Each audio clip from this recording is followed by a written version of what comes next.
That's a new Okay. thing. That's a new thing they've added into what is this program? Zoom, where it tells you that it's being recorded. And I noticed it the other day when I was in a meeting with Lazer, who were doing an interview, ironically, about what we're about to talk about. And it just came out of nowhere. And I was like, what the hell? Being told that the meeting's being recorded. I don't know if it comes out in the recording, but I guess we'll find out. It might say this meeting's being recorded at the start of it, and I might not edit it out because I think it's kind of amusing. Um, anyway, so it is the 8th of June. It's a Tuesday, and we're just over a week ago that I rode from Land's End to Nest Point. And similarly in the past, how Emily from Atticus, who's on the actually much closer to me now, to be fair, Yes. still north, Mm. but closer north. We've done like a podcast which was talking about the trenching challenge or 107 TDF, trying to like summarize it because I think it's quite. I get asked lots of questions about these kind of challenges, like I've said in the past. So it's a really easy way for me to do it is to do it as a podcast with Emily because Emily's fantastic as sort of running that and interviewing me. I'm not in it. I'm a me. Um, about the challenge and kind of what happened. So I'm going to basically let Emily run this episode again, to be perfectly honest. Cool. Thanks. Hello. Hello. Morning. All right. Yeah, it's about a week after, isn't it? You're still kind of a little bit beat up, but feeling more human. Is that fair to say? Yeah, I'm a little bit. I'm not 100%, but I would say I'm probably like 90%.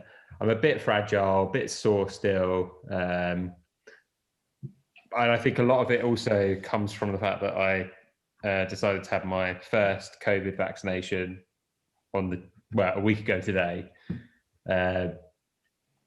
So my body was already on like trying to recover from this challenge, and then go and shove a load of microchips in my arm, satellites, whatever it is that people think it is. I joke, incredible feat of medicine, to be perfectly honest. This is the whole thing with when you have the vaccine, you're putting a small dose of the virus in you, so you're building up the immunity. So I think the combination of being fucked from riding across the country and then having a vaccine probably was like a double whammy on my body and immune system. And that's pretty much, I think we spoke on the phone on like Thursday or Friday last week.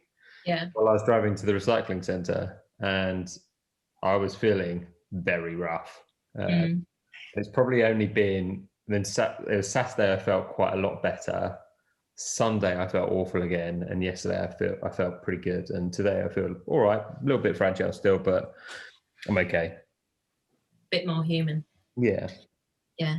Right. Let's crack into it then. So, first of all, let's kind of. Can you explain what the challenge was, and I guess why you were doing it? Yeah. So the challenge was effectively to ride from England's most western point to England's most eastern point. Both are places I've ironically visited before in the 107 TDF. So it's kind of nice to go back to them. But I'd not ridden it basically west to east. I'd kind of gone from London to Land's End. So I kind of knew that section going that direction. And then I've obviously done from Nest Point to London. So I kind of knew that bit as well. But I've not done it as a complete ride. Originally, the plan was to do this towards the end of Testicular Cancer Awareness Month, which is a month that Movember do a lot of promotion about, obviously, because of the work they do with testicular cancer, and talking about the campaigns are called like Know Their Nuts, the Nuts and Bolt campaign. And the idea was to use it as an opportunity to help create a conversation about men's bollocks, because there's a bit of a stigma about like being open and talking about it, like any sexual organ of a person. It's something that doesn't really get talked about much. But the big thing for me was testicular cancer is very common in younger men.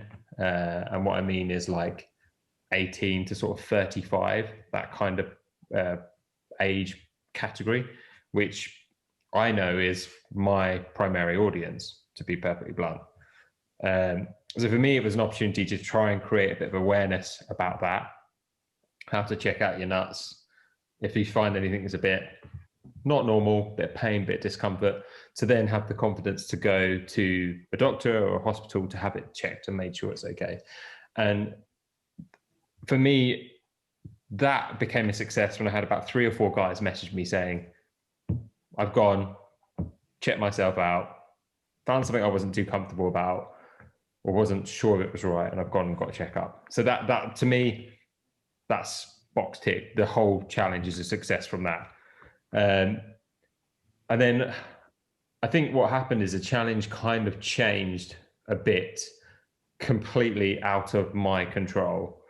And as I'm sure most people listening or watching this know, there was an incident that happened on the challenge on the first attempt of it, where, it's pretty open, basically got kind of attacked on the bike in the middle of the night. And it made me feel shit, really shit. And not just physically shit, I was quite shaken up by it, but also mentally really quite broken by it. And I was talking to Ozzy, who is my, I don't really know how to describe him, but he's my point of contact with Movember. And he's also he's definitely become a firm friend of mine as well now. And he's very sort of good with advice and that kind of thing. And he said to me, he basically said to me, as shit as the incident is, you need to work out a way of turning this into a positive thing for yourself more than anything, as opposed to a negative, because it will help you. So my way of doing that was just very openly and bluntly speak about what happened and how it made me feel. And I think a lot of people kind of associated with that openness and honesty. I'm 5'11", I'm not short. I normally have a beard or some form of facial hair, happens to be a mustache at the moment. I think I've got fluff on my chin as well. I did have some fluff on my chin. And I, covered in tattoos. So traditional stereotyping, there's probably a perception that I would be maybe a bit of a man about this kind of stuff. And being open and honest about how it made me feel and genuinely made me very scared. And to the point that I wasn't particularly comfortable riding outside or anything. I was hoping that would help other people to kind of open up that discussion about masculinity, emotions, feelings, making a point that it's absolutely fine to be honest about how you're feeling about a situation. And same thing for me, that became a success because there was an unbelievable outpour of messages from men, women, cyclists, non-cyclists, local residents to Andover, cyclists in Andover, the police. There was a huge outpour of people who related to the message and how I was feeling,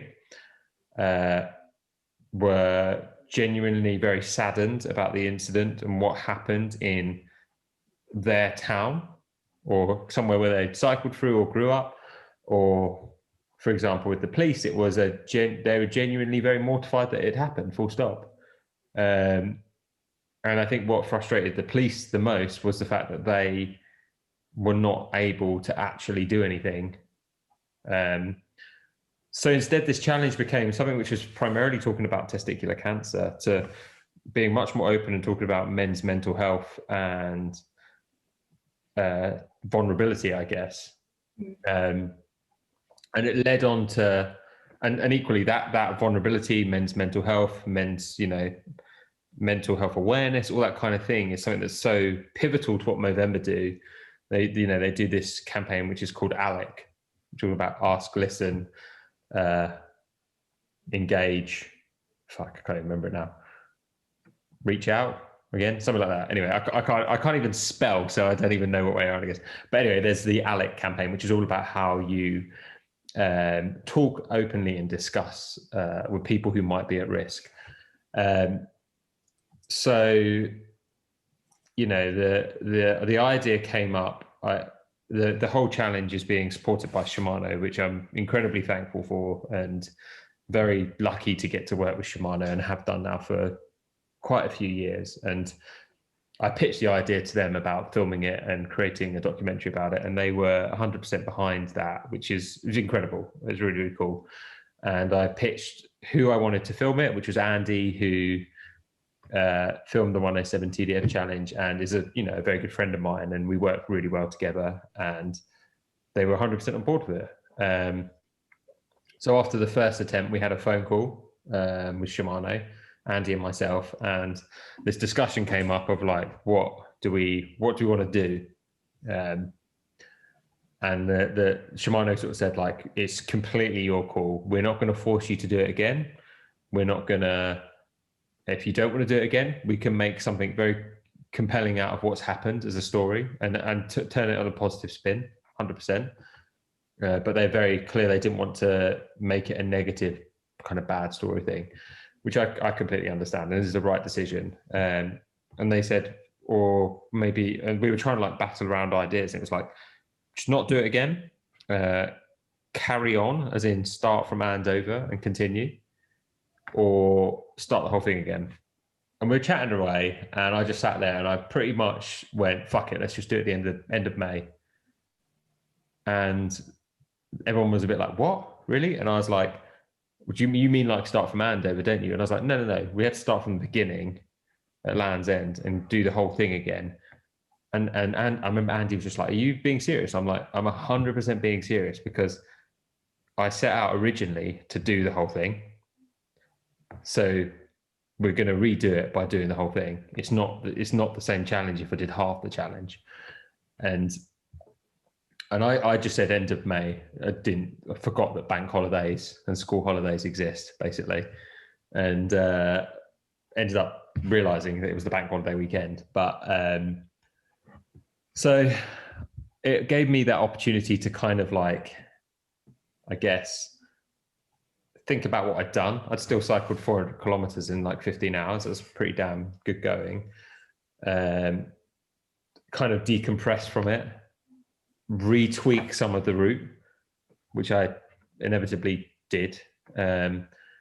Not to go around Andover or anything, which I did look at doing, but I retweaked the route to basically refine a few sections where there were roadworks, for example.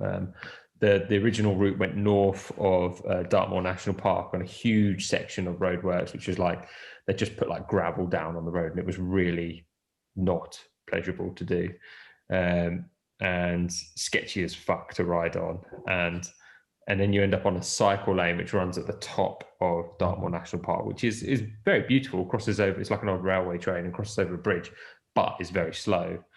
And so the big change was basically going, okay, currently we're going north of Dartmoor National Park, which is slightly flatter, but it is slower, or it is slow, and it is longer. Let's just go straight through the middle of Dartmoor. Massive hill, but also with a massive hill is a massive descent. So that was the main change I made to the route.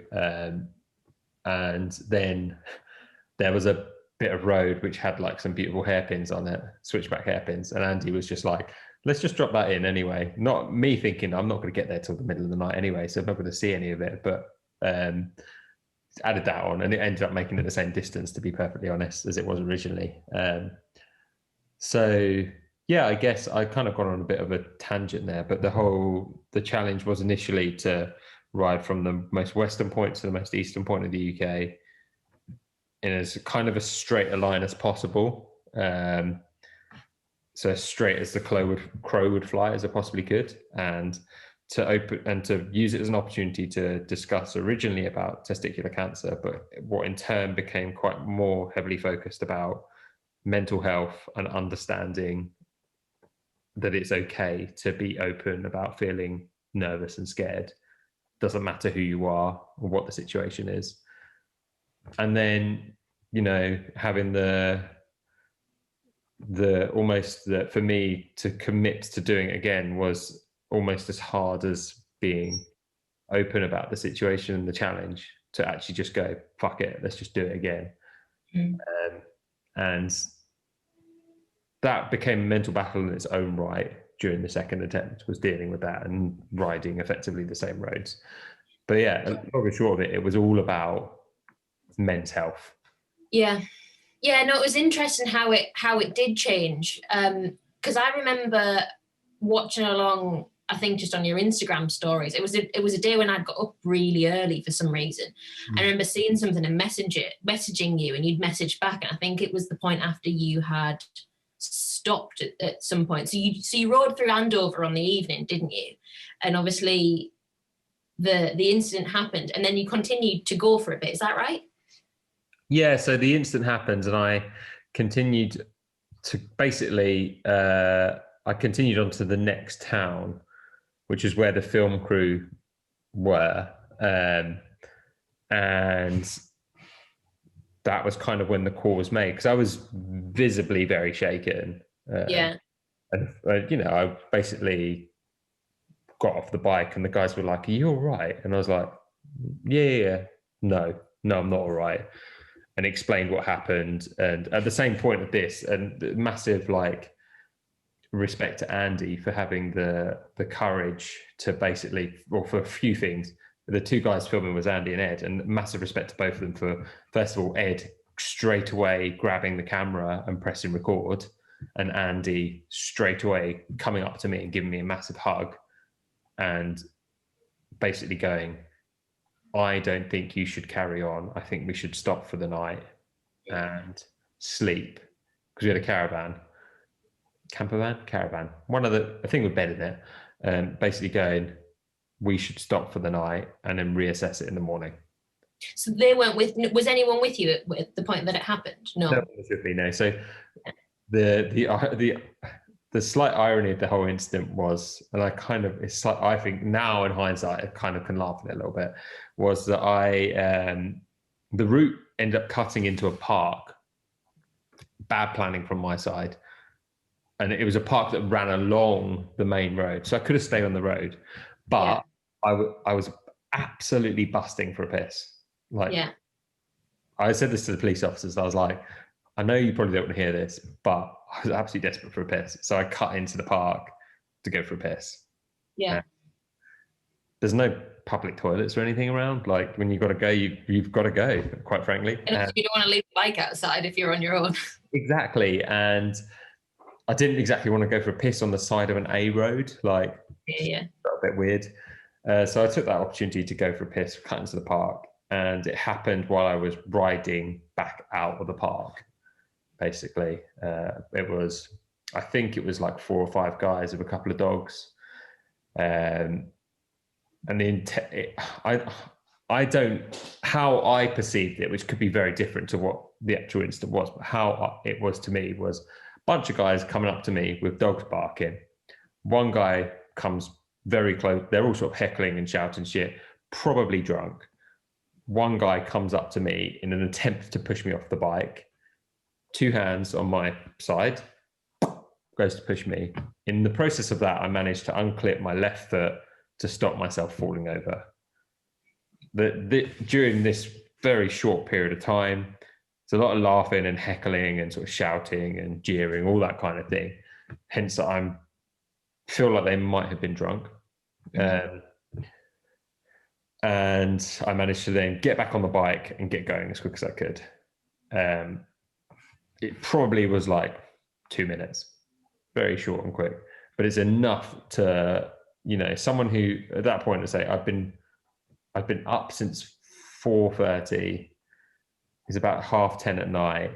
I'd ridden 400 kilometers. I was fragile, both physically and mentally at that point. And I know me, that riding into the night, that's always tough. It really is tough.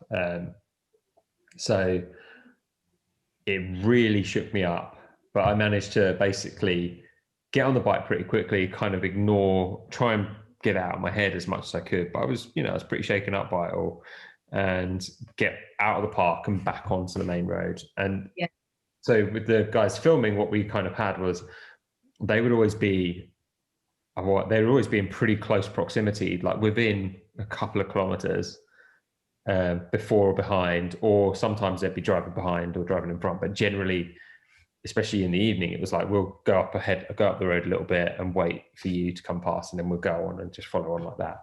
And it just meant that those guys could get a bit of downtime as well, because they'd been up the same amount of time. They've been driving a van around, like equally tired. What they were generally doing during the challenge was having like alternating who's driving, so one can have a kip, and also during the daytime having a kip in the daytime.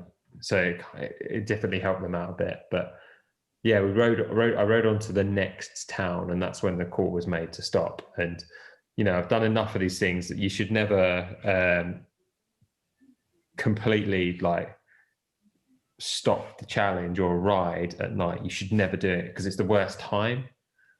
But you can obviously sleep on it and then wake up the next morning and make the decision. So we ended up sleeping in this really weird little lay-by that had loads of bins in it. Don't know why, but like loads of big bins. It felt like being like one of the lay-bys in like Calpe or something, which is just like everyone's residential bins are there. But we ended up sleeping there.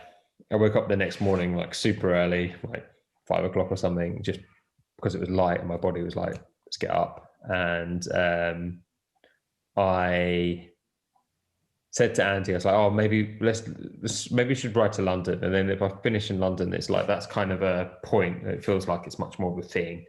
And like my mind's just trying to think of like, how can I make this actually still work as a project? And I like continue worrying that,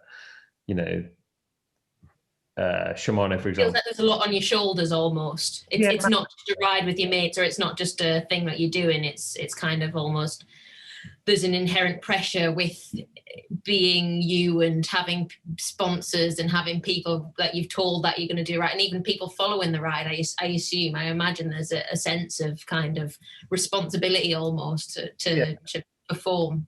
Yeah, massively so. So I was like, oh, maybe if I continue to London, it's like that's a finishing point and it sounds a bit more legit, and then call it there. And then Andy was just like, what's the point?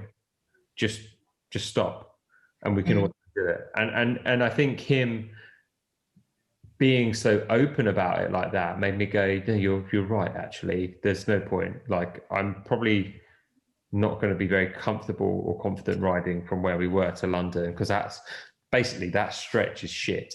You're riding into London, it's just shit roads. You're going kind of through Surrey, and then you're basically coming in like through Heathrow Airport, and it's just crap. It's just not enjoyable. And so I thought, okay, you're right, let's just stop. And we drove back to Bristol, popped into like a service station, got some breakfast. And the reason why we drove back to Bristol was that that's kind of where we all congregated to start. So because Ed lives in Bristol and Andy lives in Brighton and I'm in the Peak District, it was about equidistance for Andy to get to Bristol, me to get to Bristol, and then for us to drive down together to Land's End. Obviously, on the way back, really fucking long drive. But it worked out as a good sort of start point to meet. So that's why we ended up driving back to Bristol. Andy then drove back to Brighton, and I had a shower and everything, and ended up driving back home. Yeah, I remember speaking to you on that morning. You were kind of saying, "Oh, I don't know whether to go to London. I don't know whether to do this." And I think I said the same thing as Andy. Like, you don't have to prove anything to anyone. Like, and I know I think that's a hard thing. Like, I guess for anyone who's motivated in anything, but I guess if you're an athlete or, someone who is sporty, you have a kind of sense of wanting to prove whatever it is, prove stuff to yourself, prove that you can get through it, or prove that you can push through stuff or whatever. And I think you have this added thing of expectation from external sources, whether it's people watching you or people who sponsor you or whatever it is, of like needing to, I don't know, I don't know if perform's the right word, but that's kind of what it feels like.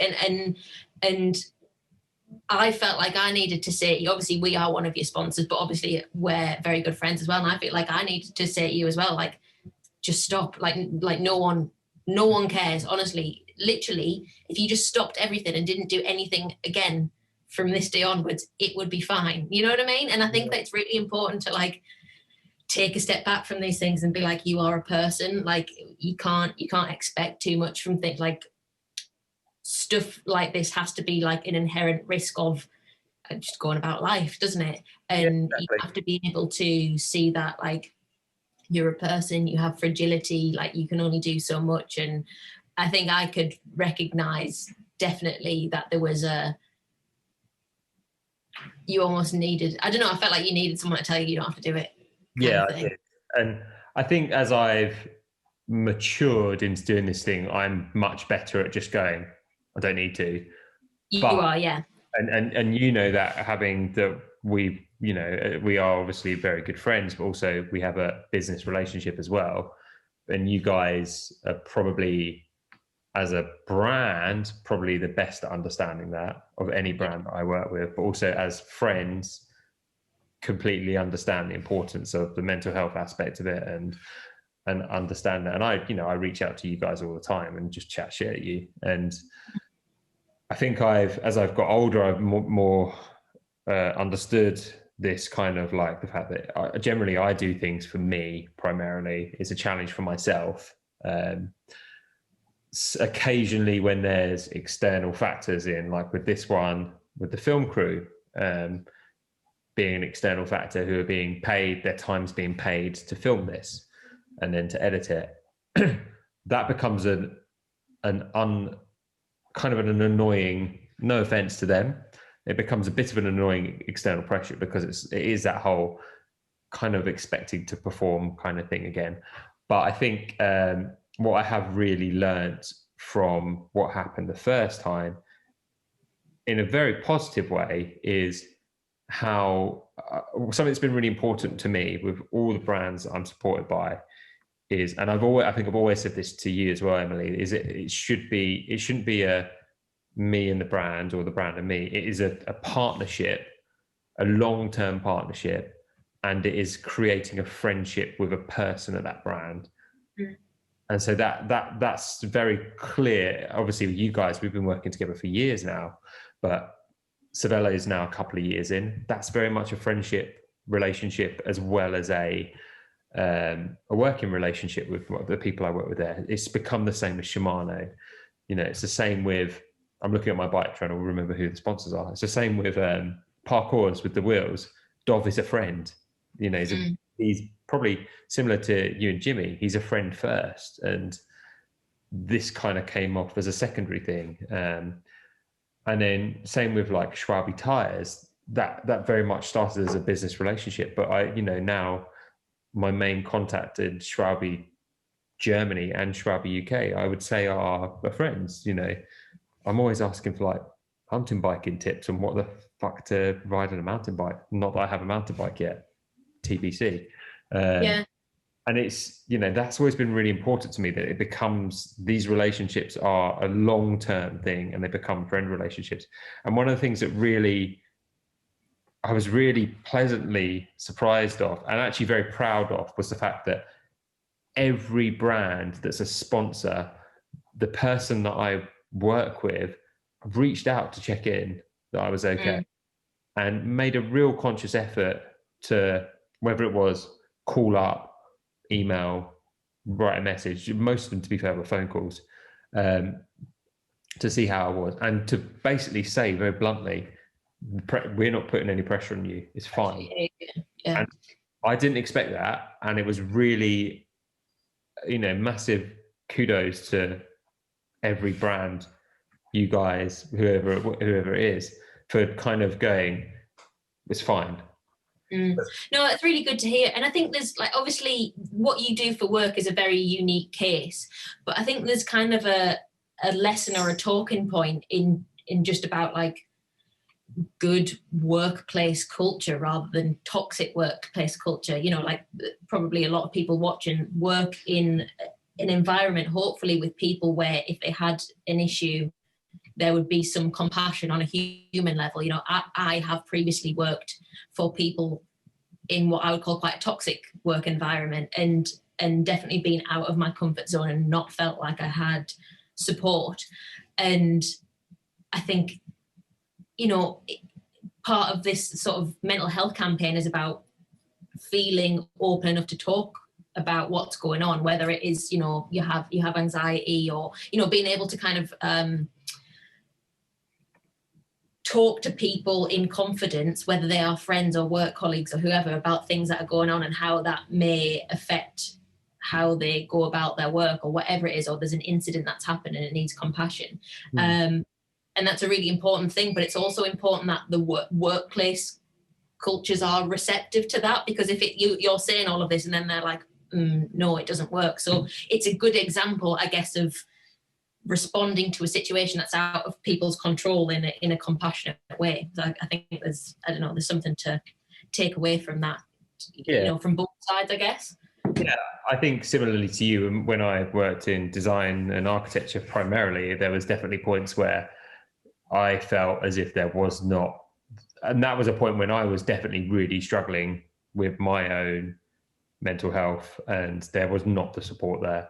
And you know me from the latter end of those days, and I was fucking all over the place. Like, and I think that is a lot of that is unfortunately is down to that industry.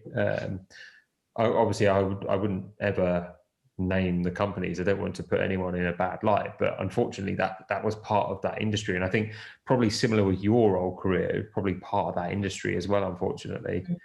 I'd like to hope that it's getting better, especially now. It feels like even in this, like, I don't know, 5 or 6 years, since I've started kind of doing this kind of riding and challenges and stuff, it feels like the discussion about mental health and like, you know, how you are in your own self is being much more portrayed in the public light and in the, you know, in the press, in the media.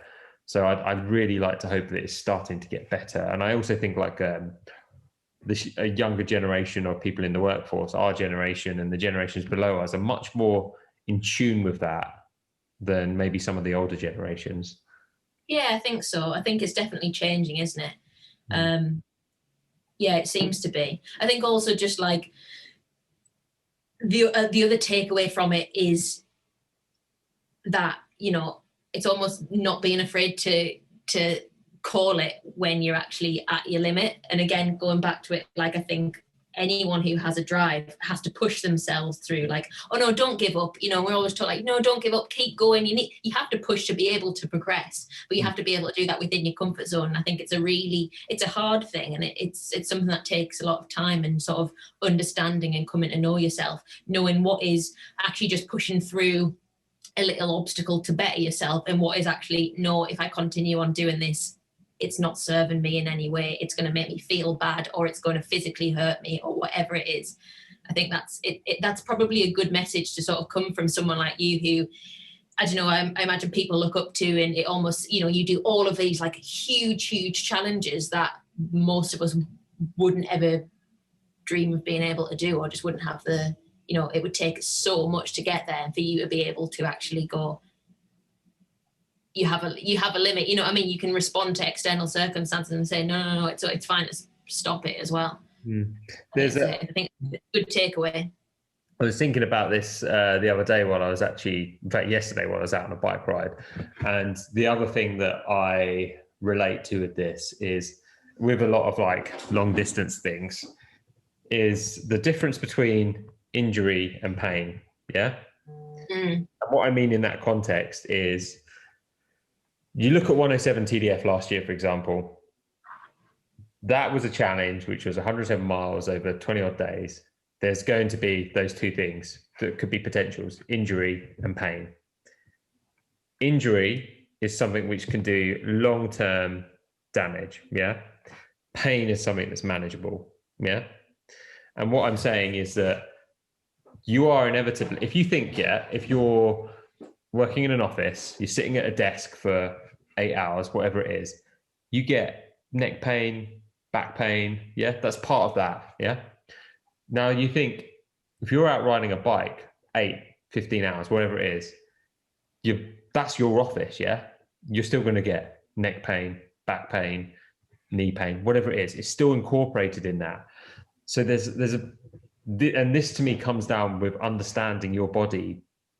And the only person that understands your body better than you is you. No one does. You're the person that knows it better than anyone. And being able to understand it so well to know when it's pain, which is like pain that's not actually doing any damage, is what I call like office pain, stiff back, etc., which I obviously I understand that can be something that can cause long-term problems. Don't get me wrong, but what I'm saying is there's a difference between pain and injury, and knowing what is each is really, really important. And I think on 107 TDF, for example, there were points where I thought this is close to injury, and you just have to be aware of that and how to manage it, as opposed to just pain. Because there's pain every day. There just is. It's the nature of riding that kind of distance every day for so bloody long.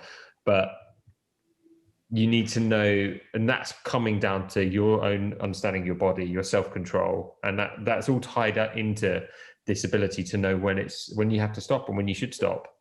And that takes, I guess, time and practice, isn't it? Really, if you're starting out riding, for example, you're probably not going to know the difference. You're not going to know whether things are hurting because actually you need to change your position, or actually that's just, that just hurts and you get used to it. But I actually think you could say the same for the mental health side of things. Yeah. Really, like everyone's limit is different. I guess if you think of like a cup, and every experience you kind of pouring into the cup, and there's a point where everyone's cup becomes too overflowed, and that's kind of where things, I guess, start to become too much. And that's different for everyone, and that experience is going to be different for everyone. So while there might have been someone in that situation where it might not have affected them for as much for whatever reason, there might have been some people who affect them so much that couldn't have carried on. Like, I don't know, I guess the important thing is saying this did that for me, and this is what it felt like, and this is what I had to do because of it. And knowing that is a very powerful thing, and being able to say to other people, it's okay for that thing to upset you, kind of thing, I think is a powerful message as well. Yeah, exactly. And again, that comes over time, isn't it? You have to learn to know yourself and what what triggers you and what's just too much and all that stuff. And it does, as you say, it's a lot of it comes down to experience. And I would no way say I'm the most experienced at this kind of thing, but I've done enough of it to know mentally and physically how I am. And it comes down to, taking away that as a bloke, that masculinity. I actually think it's probably makes you a stronger person and more powerful thing to know when to be open and honest about a situation like this was. And to me, it's way more powerful and maybe more masculine to be able to go, this fucking scared the shit out of me. That's kind of my stance in it. And as I've sort of said quite a lot, for me, what I hope and I believe has been a bit of a success of it is being able to encourage people to realize that that's allowed, and you can be vulnerable. It doesn't matter of your age, sex, height, race, whatever it is. Vulnerability is something that affects everyone and doesn't matter on anything, and it's very individual on how it affects you. It could be you could be scared of woodlice, and there's woodlice coming across the floor. There was one marching across my floor the other day, or this morning, and I think I don't know where he's gone. You could be petrified of them. Their woodlice might make you feel vulnerable. There's so many different contexts of it. And I think what I'm also trying to say is that we as human beings have to understand that everyone is different and everything affects people in a different way. Like you sort of said, it's very individual with the cup, big cup, small cup, whatever it is. And being able to empathize to someone else's situation is something that I don't think we're very good at as people. It comes down to that whole thing about like I was talking to someone about this yesterday as well, ironically, privilege and what is perceived as privilege. And like the simplest way of thinking about it in my mind is, if there's something that you don't even second guess doing, that someone else might second guess doing, that's privilege. And what I mean by that, for example, I was talking to my partner about it a while ago, and we were talking about, I wouldn't second think about going outside for a walk in the dark, like go to the shops in the dark, whatever it is. She would. And that's an example of privilege. And that this is where what I'm saying is that whole thing about being able to empathize with someone and understand it from a different perspective is something which is very hard to do, but something that everyone should really make the time and effort to do that as best as you can. It's a tricky, it is tricky, and it will take years and years and years for people to be able to master that kind of thing. I don't actually think you could master it, because obviously it's very hard to step in the shoes of another person. No, it's interesting. It's kind of ironic as well, because I think ultimately, like what you're talking about, like breaking down the stereotypes of masculinity, and obviously that is a very big thing that Movember do. It's kind of, it's a term used a lot, but like toxic masculinity ultimately is what needs to be broken down. And obviously that affects women greatly, but also it affects men as well. You're an example of how that affects men, because ultimately you have been a target of what I would say is probably toxic masculinity. You know what I mean? People who aren't able to empathize, people who, I mean, generalizing here, guessing, but perhaps, why is that their outlet to sort of set upon a person who's kind of minding their own business? You know what I mean? It's just kind of toxic sort of laddie culture, isn't it? And that affects everyone. It doesn't just affect women, it affects everyone. Yeah. The other thing that, that whole lad culture thing is something that I don't get it personally. I just don't think I've never been a lad, or whatever we want to say. I just don't get it. But there's like, I'm sure I've said this to you many times. I say this regularly. Something that has always stood out to me, which is something my dad used to say to me as a kid, was treat others how you'd want to be treated. Very blunt, it's a very simple message, but it's got me pretty far in life. Basically that translates to don't be a dick, and take it or leave it in whatever context that is. But it's a really important message. Like, I don't want someone, why would I feel comfortable if it was me? Why would I feel comfortable with the idea of intimidating someone? And then would I want that to happen to me? No. And another thing this relates to is when I went to Hong Kong a few years ago, and I was told, I was advised to make sure my tattoos were covered up. And it's a cultural thing. And I was advised because there were concerns that I could be considered to be associated with a gang or a certain gang, which could then cause trouble wherever I was. And I was just like, okay, cool. Trousers and long sleeve shirts. It's not a problem. That's being respectful of what you're being advised on, but also understand that's also me understanding how I could be seen as intimidating to someone else. It's equally as important, equally as important. No, definitely. Yeah. Okay. Right. I'm going to bring us back slightly onto track again and talk about, I guess that's kind of what happened of the aftermath of the first challenge. The second attempt, I guess, how did that go down? Did it go well? Did it feel like quite a standard ride? I mean, it's not a short distance at all, but it's kind of a short distance for you. So was it kind of like it'll be easy, or was there apprehension? Was there apprehension because of what happened before? Yeah, I think so. I went into the second attempt probably more relaxed, right? A lot more relaxed than I thought I would be, and I think that was purely down to the fact that I hadn't really done anything like this since the trenching challenge, which was November, and we're in May, and it's always like the first thing of the year is always you get nervous about it because you just don't really know quite where your legs are at or anything. And I went into the second attempt a lot more relaxed. And I think that goes down to the fact that I was like, well, I did 400K in 15 hours, but that's good going.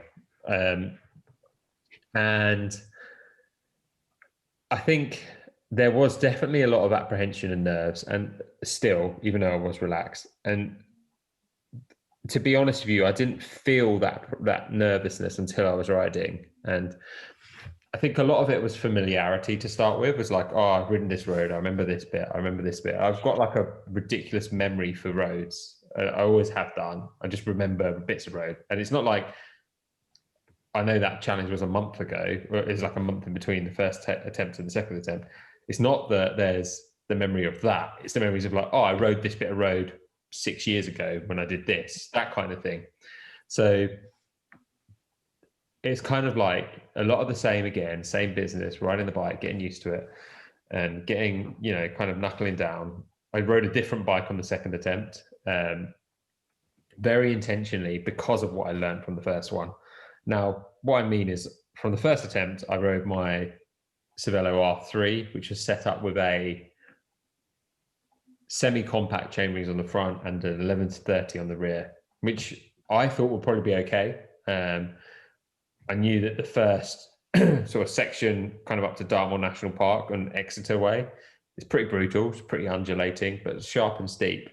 And I thought semi-compact with the 11-30, that should be enough gears, you know, it should be okay. But what I didn't really take into account is that it's the fatigue of grinding a bigger gear up a climb. Yes, I can ride up a climb like that, but ask me to do it 30 times. Yeah, shred. It does really start to knack your legs out. So I chose to ride on my Aspero 5, which is running GRX Di2, and which is 11-38 cassette, and then like a 43 30 something. It's like a smaller chain. I can't remember what it is, but it's a smaller chain. I'm looking at it and I can't read the writing from here anyway. Smaller chain rings, bigger cassette. So, but also the largest chain ring is still large enough that on the flats you can pick up some speed. So I thought that's wise. Should allow me to be a bit more spinning up some of the climbs. Put the same wheels on, which is a set of Parcours Strada wheels with a 30mm tire on it. So big fat tire, super comfortable. And the Strada wheels are really wide, so a fat tire actually sits really nicely on them. And that was basically it. I decided not to ride clip-on TT bars this time because they were really annoying getting out of the saddle. I think the GRX shifters, the Di2 shifters, are the nicest for me with my tendonitis. They are the nicest shifters to hold, as in I feel like I can grip on them nicely. You can also grip onto the drops and still be able to use the brakes, no problem at all, which is really, really nice. So I kind of took what I learned from the first attempt and tweaked it for the bike. You know, I wore a different helmet, wore the same glasses, same kit made by you guys. I actually wore the actual same bib shorts as I wore the first time. Nice, lucky ones. Lucky bib shorts. Obviously, I wore a different jersey because you guys brought out a new jersey, and I remember messaging you going, "Is this going to be out by this point? Because I really want to wear it." Luckily, it was out.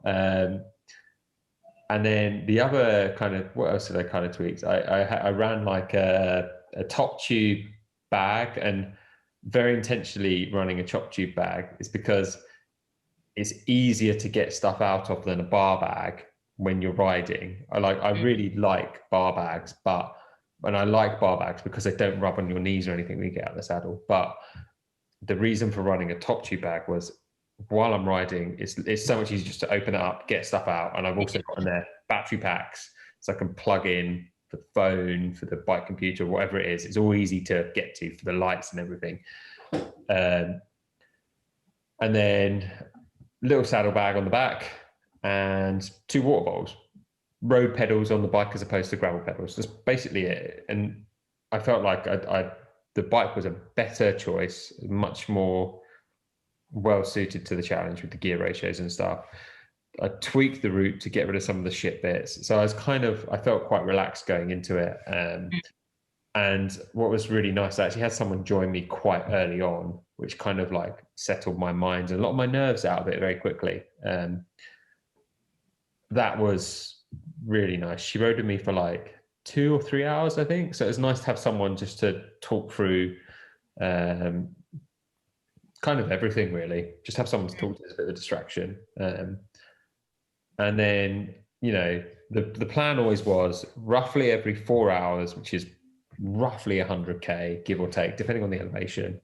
Generally 4 hours, stop, get a load of new food, get a load of drink, go again. That was always the plan.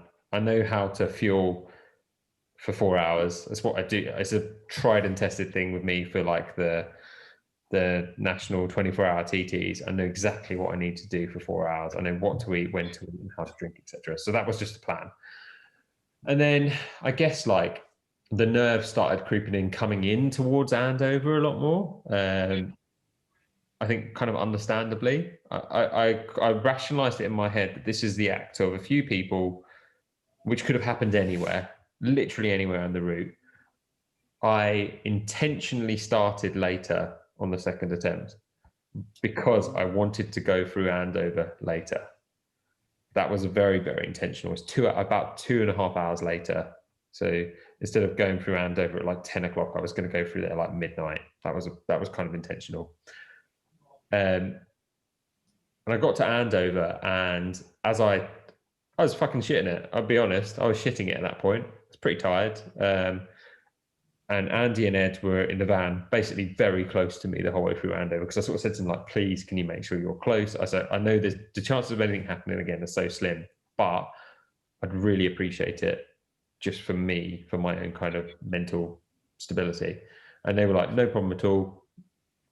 Got into Andover, and there was a gent and his son on the side of the road waiting to ride through Andover with me. Oh, that's nice. That was fucking lovely. I did not expect it. And they were genuinely lovely guys. And they rode with me through Andover until we got through Andover and just talked through, just chatted really.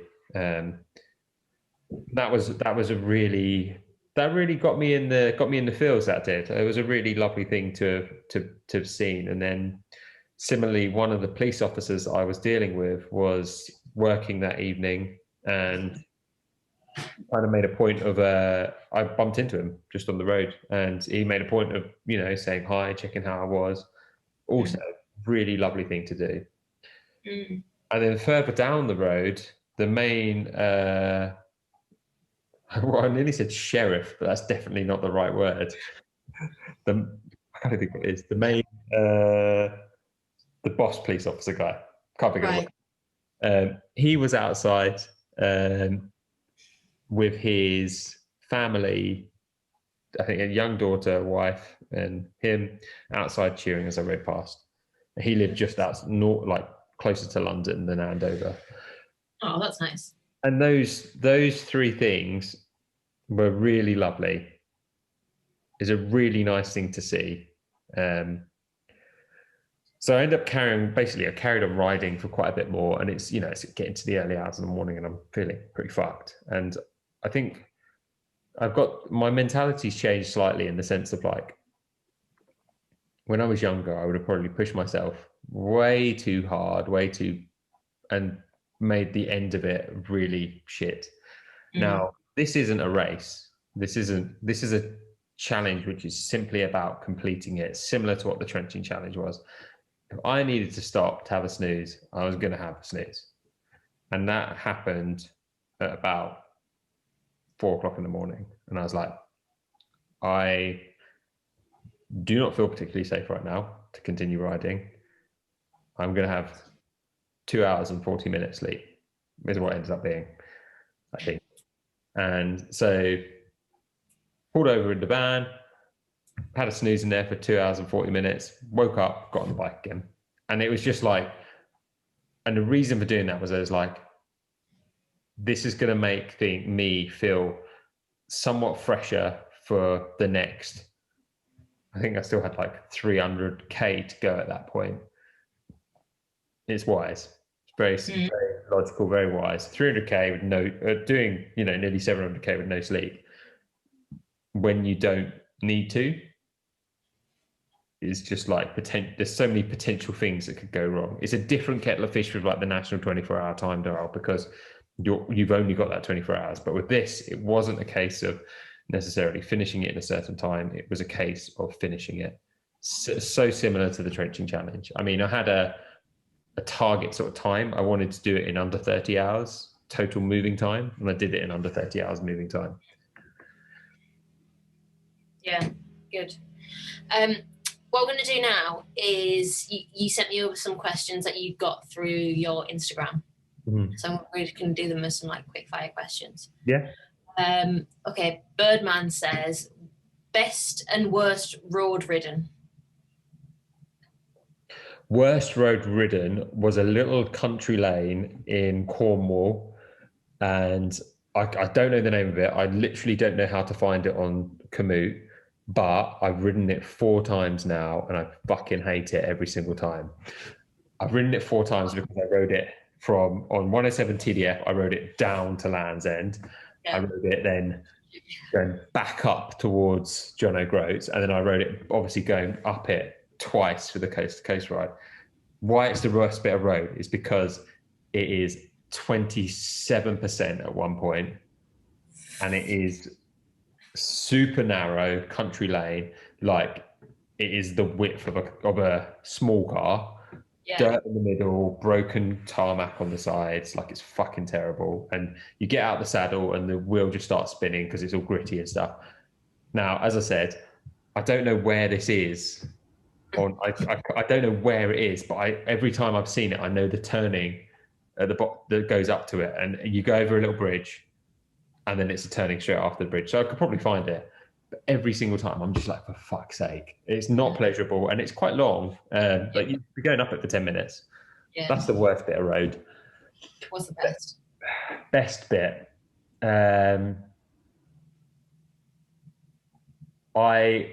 This time round, I really enjoyed riding the roads around like Norfolk.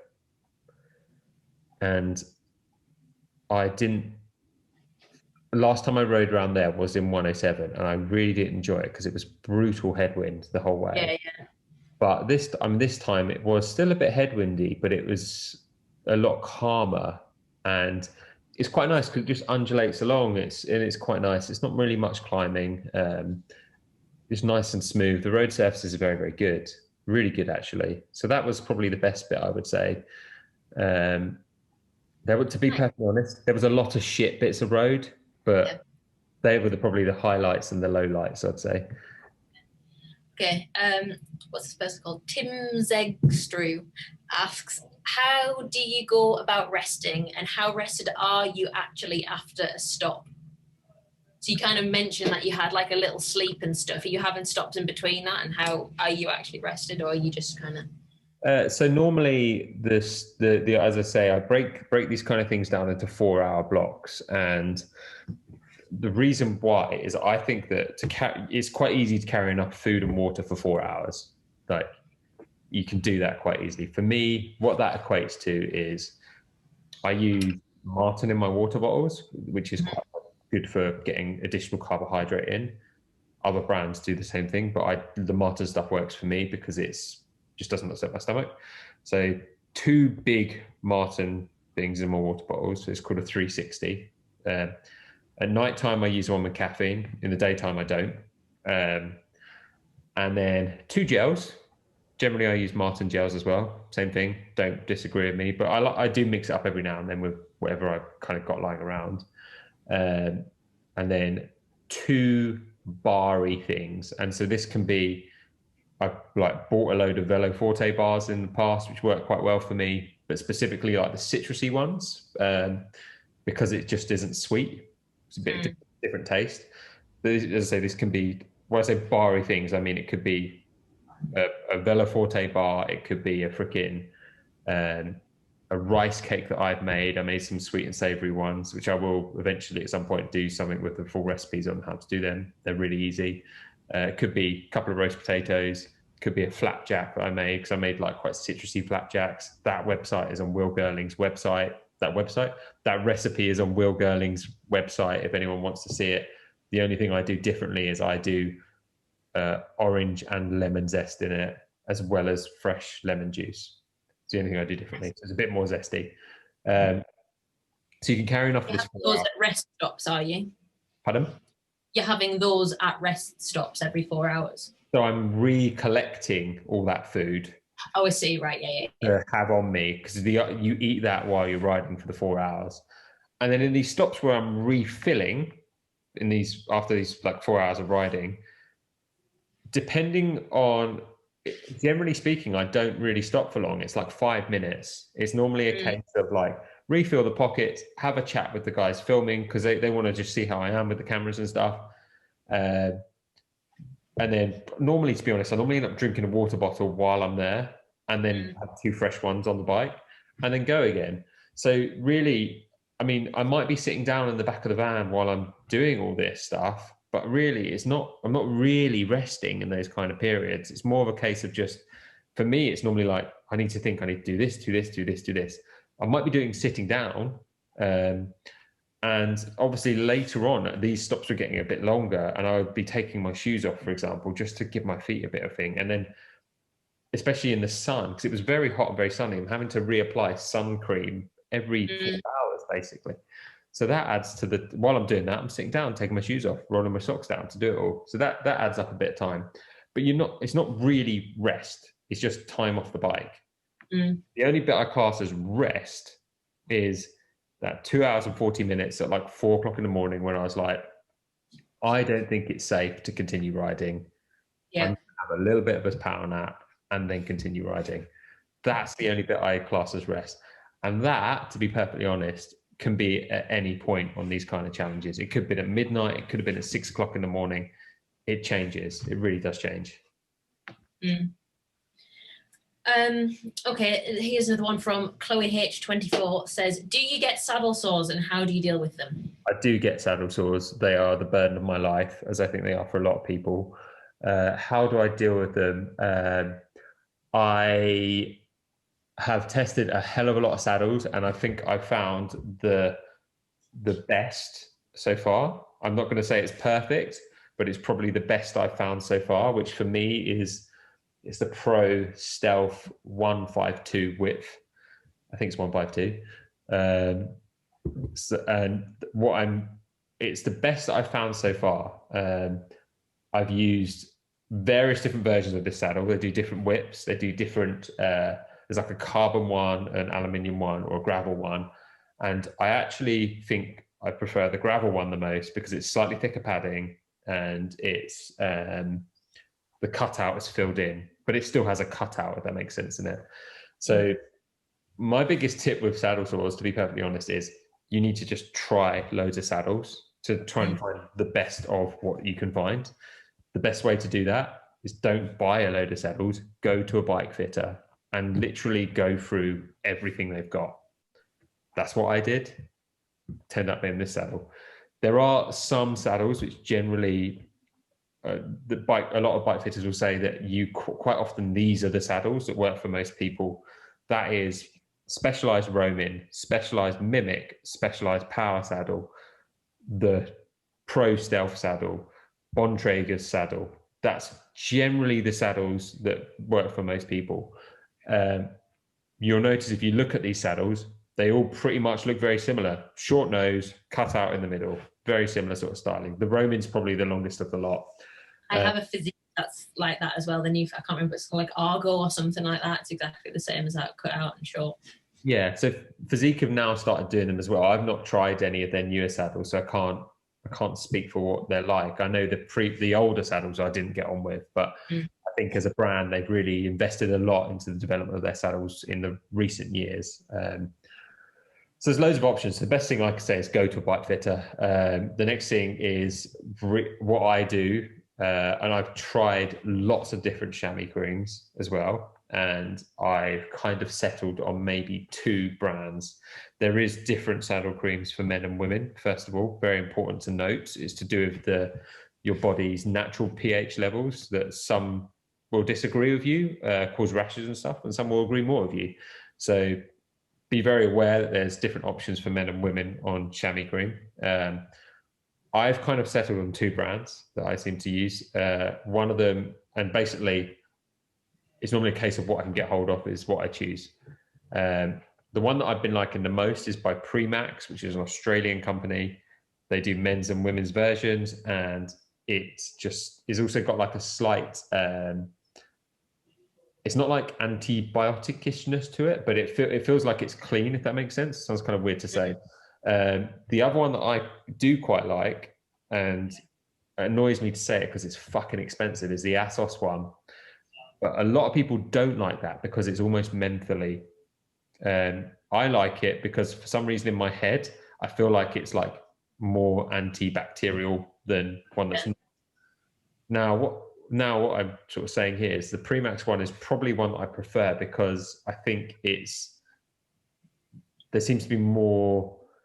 The guy that set up Premax is like a physio guy called Randall Cooper, and he's very open about the experimentation and the testing and the development of products, and that to me is what appeals to that brand.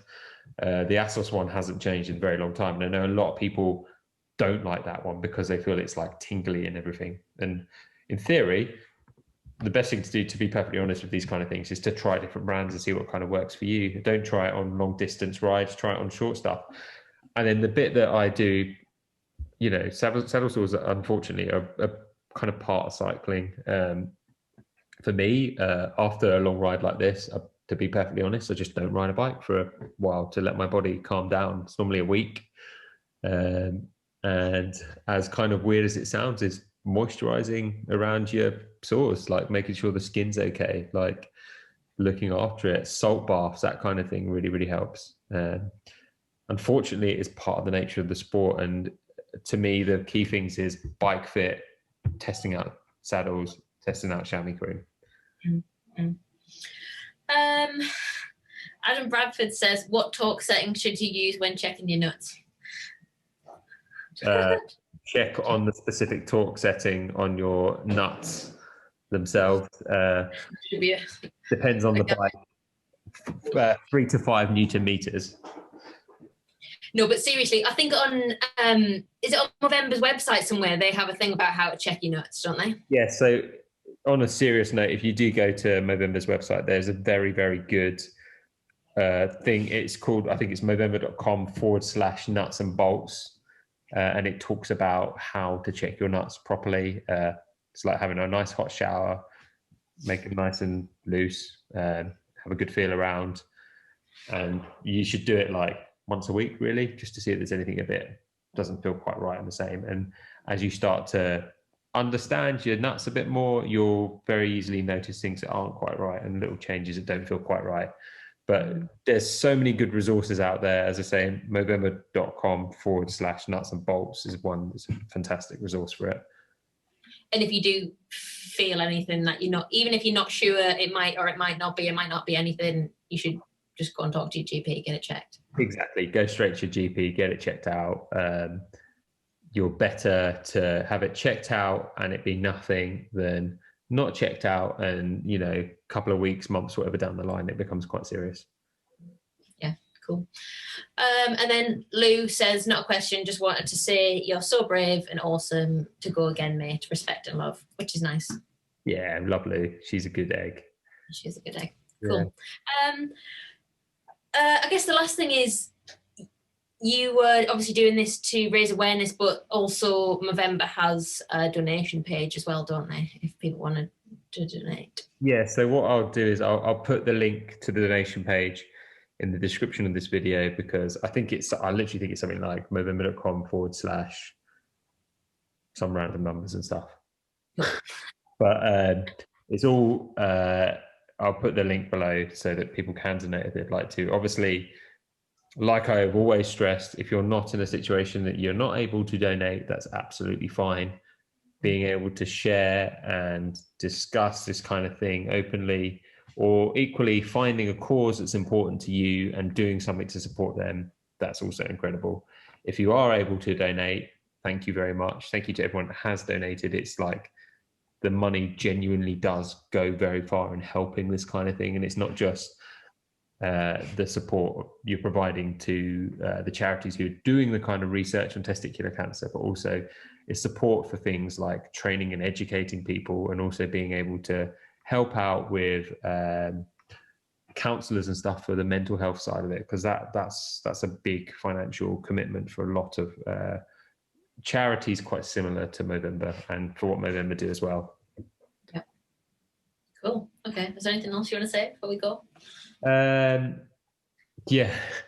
Always be prepared. Always be prepared in these situations. The one thing I get asked a lot is, what do you do when you need to go to the toilet?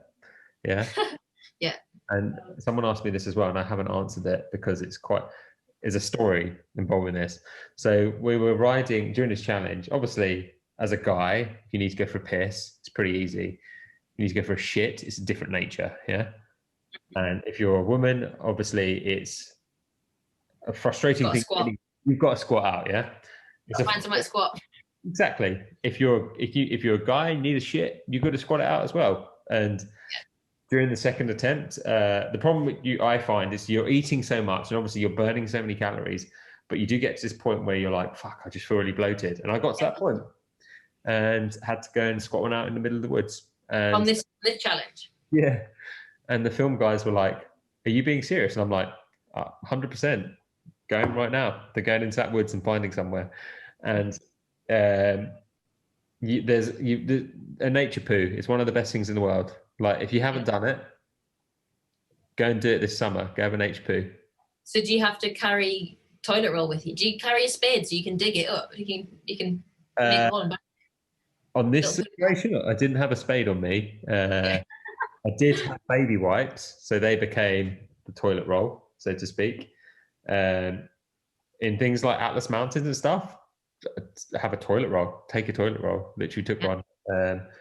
And same. And the other thing is toilet roll, baby wipes, and antibiotic like hand cream stuff afterwards, which I think now most people are carrying all the time anyway. But like, do that and just make sure it's a bit of a private area, and you'll be fine.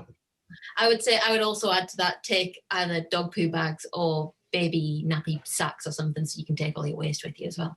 That's a good point. I didn't have that, so I'm sorry. For next time. Sorry, people in the wood. I don't think many people would have been going for that bit of woods, thankfully, because it was hard to walk through as it was. The ironic thing is, I thought I'd left my sunglasses in the woods. And so I was having a bit of a panic when I got back to the van, and then Ed was like, "Oh, these ones," and I was like, "Yes, thank fuck." Nice. Anyway, thank you so much for your time. I appreciate that I've taken your time for like fucking hell, quite a long time. No, that's okay. And I've got a little dog sitting outside here who's just waiting to get back in because she's not being allowed. Face like, let me in. Yeah, see her just screaming every so often. Oh, bless her. So give Bella my love. Give Jimmy my love as well. And thank you for, as always, helping out with these kind of things. I think it's just really good as a way to talk through kind of what happened, especially like this one and the previous ones where there's been a lot to talk about. And it's helpful as a way of sharing the story and helping to talk about it. Even though I know there's a film coming out of it all, but that's not going to come for a while. It's a really good opportunity to try and keep that discussion going and supporting good causes. So I really appreciate it.